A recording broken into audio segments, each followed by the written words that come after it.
Arizona Reproductive Medicine Specialists, led by Dr. Drew Moffitt, has partnered with the Butterfly Collaborative Cancer Screening Fund to expand access to life-saving cervical cancer screenings in high-risk regions such as Malawi, and he's here to tell us more. Welcome.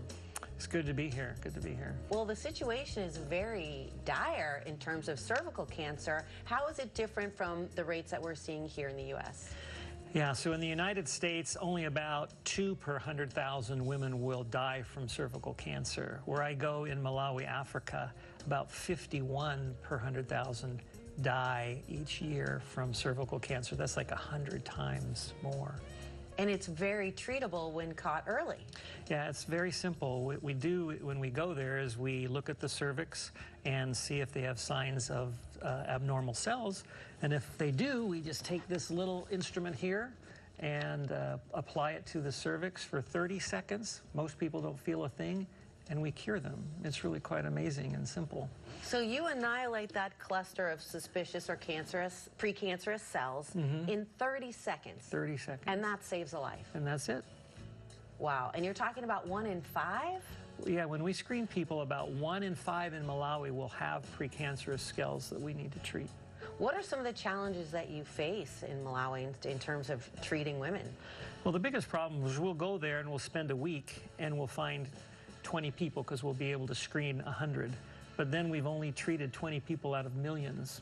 And so what we did this last year is we signed a memorandum of understanding with the Ministry of Health in Malawi and the medical school to start a large-scale screening program where we test for the DNA molecule of the virus that causes cervical cancer.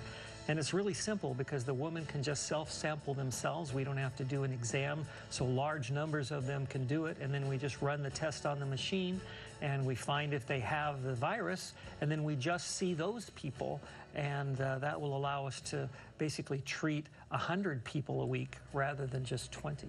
That's incredibly efficient, but it does cost money because you have to get the swabs out into rural areas, and then you, of course, have to test the swabs. Yeah, so we drive out to these amazingly rural places where buildings are falling down, and we set up a clinic and screen these people. And then but what we'll do in the future is we'll give the samples, the person will sample themselves, and then we'll bring it back to the lab, find out if they have the disease, and then do the exam on them. Yeah. Well, let's talk dollars and cents. What does it cost?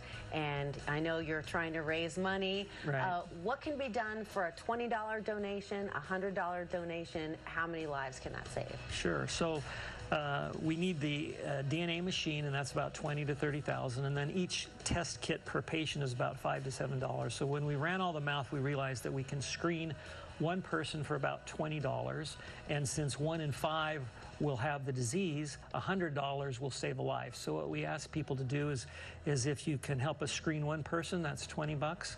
If you can help us save a life, that'd be $100. And you just go to our website, arizonafertility.com, and right on the web page is the Women's Cancer Screening Fund, or you can just search for cancer and you'll find the web page to tell you how to donate.